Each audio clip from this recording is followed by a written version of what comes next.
Glass ഒക്കെ എടുത്ത് വെച്ച് റെഡി ആയിട്ടിരിക്കണല്ലേ. പതിവ് സാധനം. ഇതെന്താ റമ്മ? അതെന്താ റമ്മ് കുടിക്കൂലേ? കുടിച്ചിരുന്നു, അതൊരു സമയം. നീ കേട്ടിട്ടുണ്ടോ? ഏത് ജൂലിയൻ? അല്ല. പിന്നെ വലിക്കുന്ന അല്ല, അതെ ഇങ്ങനെ കുടിക്കുന്ന. അയ്യോ, ഇതെവിടുന്നാ? എവിടുന്നെങ്കിലും ആയിക്കോട്ടെ. നിന്റെ കയ്യിലുള്ള ആ റമ്മ് കഷായം ഉണ്ടല്ലോ, തൽക്കാലം നീ അത് കളയണ്ട. ഒരു 5-6 ദിവസം കഴിയുമ്പോ ഞാൻ പറയാം വേണോ വേണ്ടേന്നുള്ളത്. അച്ഛാ സത്യം പറയുന്നത് എവിടെന്നാ? നമ്മുടെ അടുക്കളയുടെ തൊട്ട് പിന്നിൽ ഞാനൊരു തൈ വെച്ചിട്ടുണ്ടായിരുന്നു. അത് ഇന്നലെ കാച്ചു. അതീന്ന് ഒരെണ്ണം പൊട്ടിച്ചതാടാ. പോയി കുടിക്കടാ. ഇനിയിപ്പോ നാളെ ചോദിച്ചോണ്ട് വരുമല്ലോ, റമ്മ എവിടെ, റമ്മ എവിടെയെന്ന്. തൈക്കളവാ തുപ്പി നോക്കി ഞാൻ.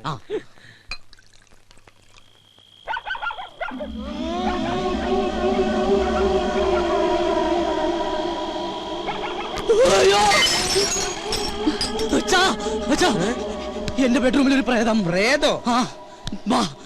ഇതാ, ഇത് ശീതൾ. ശീതൾ ഇന്ന് മുതൽ നമ്മുടെ പെയിൻ ഗസ്റ്റാ. പെയിൻ ഗസ്റ്റാ? എന്നിട്ട് എന്നോട് ചോദിച്ചോ? നിന്നോട് ചോദിച്ചിട്ടാണോ നിന്റെ അമ്മയെ ഞാൻ കല്യാണം കഴിച്ചത്? ഞാൻ ആ സമയത്ത് ഇല്ലായിരുന്നല്ലോ. ഈ പെയിൻ ഗസ്റ്റ് ഇവിടെ വരുമ്പോഴും നീ ഇവിടെ ഇല്ലായിരുന്നു. അച്ഛൻ ഇങ്ങോട്ട് വന്നേ. അതെ, ആരാ എന്താന്നൊക്കെ അറിയാതെ ഒരു പെൺകുട്ടി ഇവിടെ താമസിപ്പിക്കാന്ന് പറഞ്ഞ? ഇവൾ എന്റെ ഒരു സുഹൃത്തിന്റെ മകളാ. ഏത് സുഹൃത്തിന്റെ? ഡെറാഡൂണിൽ എനിക്കൊരു സുഹൃത്തില്ലേ? ഏത്? എന്നാ ഡെറാഡൂണിൽ എനിക്കൊരു സുഹൃത്തുണ്ട്. അയാൾ ഇപ്പൊ അമേരിക്കയിൽ ഫിലോഡാൽഫിയയിലാണ്. അതുകൊണ്ട് അയാൾ ഡെറാഡൂണിൽ ഇല്ല. അയാൾക്ക് കുവൈറ്റിലേക്ക് വരാനും പറ്റില്ല, ദുബായിൽക്കോട്ട് കയറ്റൂല. അതുകൊണ്ട് മകളെ ഇങ്ങോട്ട് പറഞ്ഞയച്ചു. അച്ഛൻ എന്തൊക്കെ പറയണം? വെള്ളമൊടിച്ച് വയറ്റി കിടക്കണം. എനിക്കൊന്നും മനസ്സിലാവണില്ല. ദുബായിന്ന് കേട്ടിട്ടുണ്ടാ, കുവൈറ്റിന്ന് കേട്ടിട്ടുണ്ടാ, ഫിലോഡാൽഫിയെന്ന് കേട്ടിട്ടുണ്ടാ, അമേരിക്കന്ന് കേട്ടിട്ടുണ്ടാ? ഇതാ പറഞ്ഞത് എഡ്യൂക്കേഷൻ വേണം, എഡ്യൂക്കേഷൻ വേണമെന്ന്. ഇവനാകെ അറിയാവുന്നത് beef fry, parotta, biryani, fried rice, chilli chicken. ഇവൻ എങ്ങനെ ജീവിക്കും? പോയി ചെന്ന് കിടന്നുറങ്ങടാ. ഞാൻ പറഞ്ഞ സ്ഥലങ്ങളുടെ പേര് ഏതെങ്കിലും ഓർമ്മയുണ്ടോ? ഏത്? ഡെറാഡൂൺ. ഡെറാഡൂൺ നിനക്ക് പിടിച്ചില്ല? ഡെറാഡൂണിനാടാ. അച്ഛന്റെ ഏറ്റവും വലിയ സുഹൃത്ത് ഡെറാഡൂണിലുണ്ടെന്നുള്ള കാര്യം അറിയാതെ പോയത് മഹാ കഷ്ടായി പോയി. ഡെറാഡൂൺ, ഡെറാഡൂൺ, ഡെറാഡൂൺ. Good night Dehradun. ഡെറാഡൂൺ നിന്റെ അമ്മൂടാ. ഇത് ഏതായി ഡെറാ? എന്റെ ഡെറാഡൂണിന്റെ അമ്മയ്ക്ക് വിളിക്കല്ലേടാ.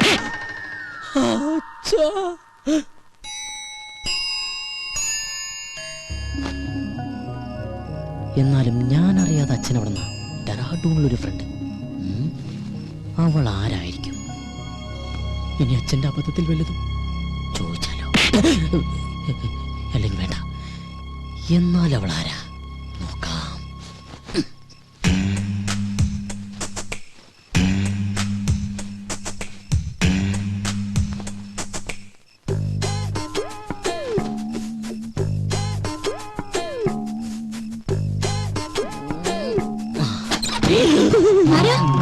ഞാനാ.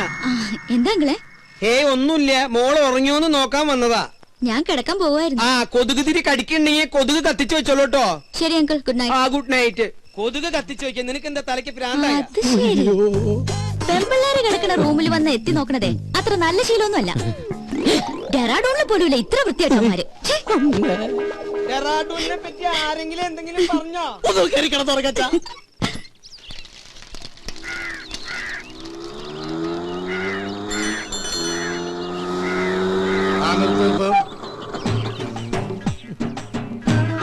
എത്രയായി? 90. നിന്റെ പ്രായമല്ലേ ഞാൻ ചോദിച്ചത്? ഓടിയ കാശ് തന്നെയാണോ ഞാൻ പറഞ്ഞത്? ഞാനിപ്പ ഈ കാശ് തരില്ലെന്ന് വിചാരിക്ക. നീ എന്നെ എന്ത് ചെയ്യും? നീ എന്നെ മൂക്കി കയറ്റുമോ? ചാവട്ടുരുക്കില്ല, പാറ്റിക്കിട്ട് കൊടുക്കും. കളിച്ച് കളിച്ച് വെങ്കിടങ്ങി തങ്കച്ചന്റെ മകനോടാ കളി. തങ്കച്ചേട്ടന്റെ മോനാ. 90 രൂപക്ക് വേണ്ടി തങ്കച്ചേട്ടന്റെ മോനായിട്ട് തലൂട്ടെന്ന് പറഞ്ഞ തങ്കച്ചേട്ടൻ എന്ത് വിചാരിക്കും? ഇതാ 100 രൂപ. അച്ഛനെ അറിയുമല്ലേ? താനല്ലേ പറഞ്ഞ അച്ഛനെ അറിയുന്നു. ഇനിയിപ്പോ തന്നെ അച്ഛനറിയണോ? താനല്ലോ നേരത്തെ അച്ഛനെ അറിയുന്നു പറഞ്ഞ. കത്തി കാണിച്ചോണ്ട് അച്ഛൻ അറിയുമെന്ന് പറഞ്ഞ് ജീവനക്ക് ആക്കുണ്ടാവില്ലേ?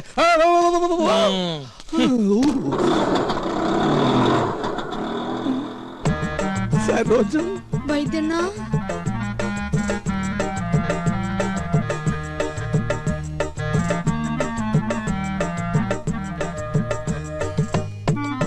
എന്താ ഈ വേഷത്തില്? നക്സൽ ബാരിയാവും പോയവൻ സന്യാസിയായി പോയി എന്ന് മാത്രം അറിഞ്ഞാ മതി. അക്കാ മുള്ളിയപ്പ തെറിച്ച ബന്ധവും ഉള്ളെങ്കിലും അക്കായെ ഞാൻ ഒരുപാട് വേദനിപ്പിച്ചിട്ടുണ്ട്. ഇനി ഞാൻ അക്കാ വിട്ട് എങ്ങുമേ പോവില്ലേ. പറഞ്ഞാ കേൾക്കുന്നൊരു ചെമ്മരിയാടിനെ പോലെ ഞാൻ ഇവിടെ കഴിഞ്ഞോളാം. നിക്ക, സ്വന്തം കാലി ജീവിച്ച് കാണിക്കാന്ന് വെല്ലുവിളിച്ച് ഒരിക്കൽ ഇവിടുന്ന് ഇറങ്ങിപ്പോയതല്ലേ? ഗതി മുട്ടുമ്പോ കയറി നടക്കാൻ ഇത് സത്രമൊന്നുമല്ല. ഇറങ്ങാൻ. ഒരു തവണ കൂടി. ഇതിപ്പോ ഒരുപാട് തവണയായി. സരോജം പുറത്താക്കി ഗേറ്റ് അടയ്ക്ക്. അക്കയാണത്രേ കക്ക. എന്നെ പുറത്താക്കൊന്നും വേണ്ട. ഇവിടുത്തെ ഗേറ്റ് അടച്ചാലും എന്റെ മുമ്പിൽ വേറെ പല ഗേറ്റുകളും മറക്ക തുറക്കും. നമുക്ക് കുറച്ച് വേണ്ടി കാണാട്ടാ.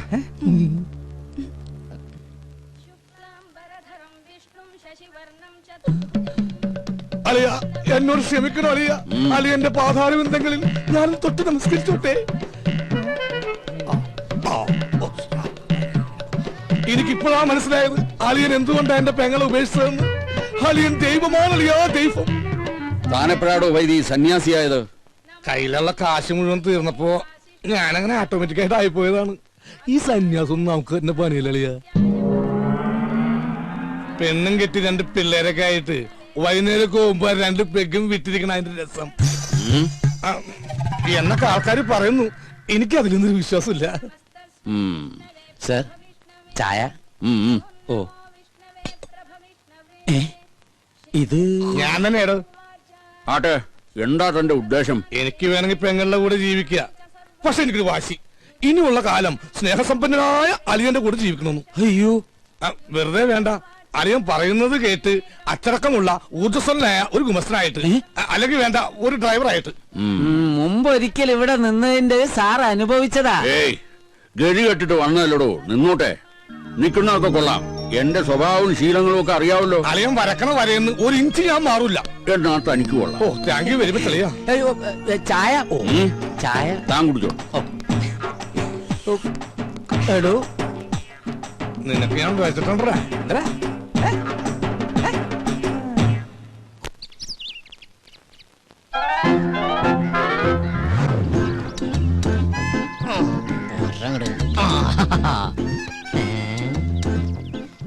മേടിച്ചിട്ട് 1 വർഷമായുള്ള അതിനുള്ളിൽ തീർന്നു.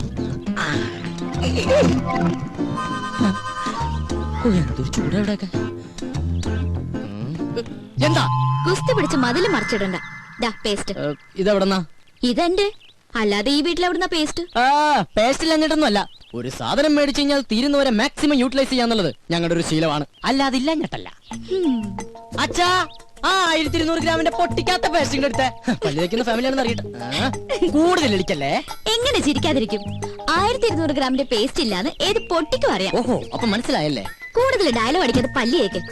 അതെ, ഒന്ന് നിന്നേ മോളെ. അത്ര നിർബന്ധമാണെങ്കിൽ ആ സോപ്പും കൂടി എടുത്തുകൊണ്ട് വന്നിട്ട് എന്നെ കുളിപ്പിച്ചും കൂടി താ. ഞാൻ റെഡി. നീ റെഡിയാവും. നീ ആ സൈസ് സാധന. നാണോ ഇല്ലാത്തവള്. അതാരാന്ന് ഞാൻ ഇന്നലെ കണ്ടു. എന്ത് കണ്ടു? വാതിലിന്റെ ഇടയിലൂടെ ഇങ്ങനെ. അച്ഛാ, ഇവളൊക്കെ എവിടെ നിന്ന് കുറ്റിയും പറിച്ചോണ്ട് വന്നതാ? ഈ അച്ഛനോടെ പോയി കിടക്ക. അച്ഛാ, അച്ഛാ, കാണല്ലേ സാർ. നീയാ? എന്താ രാവിലെ പത്രത്തിന്റെ ബില്ല്. ഓ, അതൊന്നും വേണ്ടപ്പാ. തമാശ കളഞ്ഞിട്ട് കാശ് എടുക്കട്ടെ സാറേ. 450 രൂപയാ. 450 രൂപ. അതിനു വേണ്ടിട്ട് നീ രാവിലെ വന്നേക്കണേ. നീ ഒരു കാര്യം ചെയ്യ്, പോയിട്ട് ഒരു മാസം കഴിഞ്ഞിട്ടോ. ഇനി 1 മാസം കഴിഞ്ഞാ ഇത് കേൾക്കാൻ തുടങ്ങിയിട്ട് കാലം കുറെ ആയിട്ടാ. എടാ, അപ്പുറത്തെ വീട്ടിലെ തോമസ് ചേട്ടനല്ലേ കോടിക്കണക്കിന് രൂപയുടെ കടക്കാരനാ. അറിയോ നിനക്ക്? എനിക്ക് അയാളുടെ കോടിക്കണക്കിന് രൂപയുടെ കണക്കൊന്നും അറിയണ്ട. എനിക്ക് എന്റെ പത്രത്തിന് 450 രൂപ അപ്പം കിട്ടണം. ഓ, പിന്നെ ഞങ്ങൾ ഈ പാവങ്ങളുടെ 450 രൂപ ഇട്ടിട്ടുണ്ട് നിന്റെ മാതൃഭൂമി പത്രം നടന്നു പോവാൻ. ഒന്ന് പോലാ. നല്ല ഒന്നാമതൊരു വീട് കെട്ടിയിട്ടുള്ള ചേട്ടാ. എന്തിനായി പിച്ചത്തരം കാണിക്കണേ? വീടല്ലേ കെട്ടിട്ടുള്ളൂ, ഞാൻ കെട്ടിട്ടില്ലല്ലോ. എടാ, ഞാൻ കെട്ടിക്കഴിഞ്ഞതെങ്കിൽ ആ സ്ത്രീധനത്തിന്റെ തുക കൊണ്ട് ആദ്യം കടമിട്ടത് നിന്റെ ഇരിക്കൂടാ. എന്നാ ആ കല്യാണം കൂടി ഞങ്ങൾ മാതൃഭൂമിക്കാർ നടത്തി തരാം. ആയിക്കോട്ടെ. അതെ, എന്റെ കല്യാണം നടത്തിയിരിക്കുക. ഈ ഒരു ജോലിക്കാരും പറഞ്ഞിട്ട് ആ ആലോചന നടന്നിട്ടുള്ളത്. ഈ കാശ് കൂടി തന്നില്ലെങ്കിൽ എന്റെ ഏജൻസി കെട്ടി. എന്റെ ഏജൻസി കെട്ടിയതിന്റെ കല്യാണം നടക്കില്ലാട്ടാ. വയലന്റ് ആവല്ലേ രമേശ.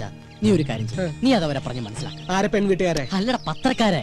ഇപ്പൊ ഞാൻ നിന്നോട് ഒരു ഒഴിവ് പറയുന്നില്ല, അതുപോലെ നീ അവരോട് ഒഴിവ് പറയും. അവര് മറ്റുള്ളവരോട് ഒഴിവ് പറയും. അങ്ങനെ ഒഴിവ് കഴിവൊക്കെ പറഞ്ഞില്ലടാ നമ്മൾ ഇന്ത്യക്കാർ ജീവിച്ചു പോണത്. അതെ, അങ്ങനെ മറ്റുള്ളവർ പറയണ ഒഴിവില് നമ്മൾ ഇങ്ങനെ ഒഴിഞ്ഞു മാറുന്ന. അതെ, ഇന്ന് വൈകുന്നേരത്തോടുള്ള കാശ് എന്തെങ്കിലും എന്റെ സ്വഭാവം മാറൂട്ടാ. നീ ഒരു ചുക്കും ചെയ്യില്ല. എന്നാ നാളെ മുതൽ പത്രം വായിക്കണമെന്ന് കാണാ. നിന്നെ. അതെ, പത്രം നിന്റെ മാത്രമല്ല, കേരളത്തിൽ 5-6 പത്രങ്ങൾ വേറെ ഉണ്ട്. എടാ, ഓരോരുത്തരോടും ഒരു 3 മാസം വെച്ച് കടം പറഞ്ഞിട്ടുണ്ടെങ്കിൽ ഈസി ആയിട്ട് 2 വർഷം പോകും. അറിയോടാ, പോടാ പെരട്ടത്തിണ്ടി. അയ്യയ്യേ, എന്ത് ജന്തുക്കളത്. അച്ഛനും മുന്നും കൂടി ഇറങ്ങിയിരിക്കാൻ നാട്ടുകാരെ പറ്റിക്കാൻ. അച്ഛാ, അച്ഛാ, നേരായല്ലോ അച്ഛ അച്ഛനും പറഞ്ഞ് കൊരവള്ളി പൊട്ടിക്കാൻ തുടങ്ങിയിട്ട്. എന്താ അത് ശരി, ബാത്റൂമിൽ കയറി ഒളിച്ചിരിക്കായിരുന്നല്ലേ? ഒളിച്ചിരിക്കാൻ പോയതല്ല, മനുഷ്യന്റെ പ്രാഥമിക ക്ലേശങ്ങൾ ഒഴിവാക്കാൻ വേണ്ടി പോയതാ. ഓ, എനിക്കറിയാം. പേപ്പർ കേട്ട് ഒളിച്ചിരുന്നല്ലേ? ഞാൻ ഒരു പ്രാവശ്യം പറഞ്ഞു ഒളിച്ചിരിക്കാൻ പോയതല്ലെന്ന്. എനിക്കറിയോ. അതെ, ഇനി അവൾ ഇവിടെ ഒരു നിമിഷം പോലും നിൽക്കാൻ പറ്റില്ല. എന്ത് പറ്റി? അവിടെ ശരിയല്ല. ഏയ് അങ്ങനെ വരാൻ വഴിയില്ലല്ലോ. ആര് പറഞ്ഞു വഴിയില്ലെന്ന്? ഇന്ന് കൊച്ചുവിളപ്പം കാലത്ത് എന്റെ അടുത്ത് ശൃംഗരിച്ചോണ്ട് വന്നിരിക്കാ. ഞാനൊരാണല്ലേ, എനിക്ക് നീ സംഭവിച്ചാ? നിനക്കെന്ത് സംഭവിക്കാൻ? രണ്ടാണുങ്ങൾ മാത്രം താമസിക്കുന്ന സ്ഥലത്ത് ഒരു പെണ്ണ് വേണ്ട. എന്താ ഗോപ നീ പറയണ? ഞാൻ ആ കുട്ടിയുടെ അഡ്വാൻസ് മേടിച്ചതല്ലേ. അഡ്വാൻസാ? എത്ര രൂപ? 2000. ഓഹോ, അപ്പൊ അതുകൊണ്ടാണ് മേടിച്ച് മിഴുങ്ങിയതല്ലേ? ഏയ് അതെനിക്ക് അവള് ഫ്രീ തന്നതാ. ഒരു കാര്യം ചെയ്യ്, എഗ്രിമെന്റ് വെച്ചിട്ടല്ലോ ആ പൈസ അങ്ങോട്ട് തിരിച്ചു കൊടുത്തേക്ക്. അത് ഞാൻ പാൽക്കാരനും പലചരക്ക് കച്ചവടക്കാരനും കൊടുത്തു. ഓ, ഇതൊരു പുലിവാലായല്ലോ. എന്ത് ചോദിച്ചാലും കളനെ പോലെ തല കൂപ്പിട്ട് നിൽക്കും. ഇങ്ങോട്ട് നോക്കി, ഇങ്ങോട്ട് നോക്കാൻ. ഞാനൊരു 2000 രൂപ എങ്ങനെയെങ്കിലും സംഘടിപ്പിച്ചു തരാം. അതിനെ പറഞ്ഞു വിട്. അങ്കിൾ, ഈ പെൺകുട്ടികളെ താമസിക്കുന്ന മുറിയില് വേണ്ട വേണ്ട വേണ്ട, കൂടുതൽ കൊഞ്ചിക്കൊഴയിലൊന്നും വേണ്ട. അച്ഛ പറഞ്ഞു വിട്ടെ. ഞാനൊന്ന് പറയട്ടെ ഗോപേട്ട. ഗോപേട്ടാന്നാ അച്ഛ, ഗോപേട്ടാന്ന്. പിന്നെ നിന്നെ എന്താ വിളിക്കാ? വേലായുധനാ? എന്താ നിന്റെ പേര്? ഗോപൻ. പറ മോളെ. പെൺകുട്ടികൾ താമസിക്കുന്ന റൂമില് ഒരാൾ വന്ന് ഒളിഞ്ഞു നോക്കിന്ന് വിചാരിക്കുക. ഇവിടെ ആരോ ഒളിഞ്ഞു നോക്കിയേ? അയാളെ കുറിച്ച് അങ്കിളുടെ അഭിപ്രായം എന്താ? ആണാണോ പെണ്ണാണോ?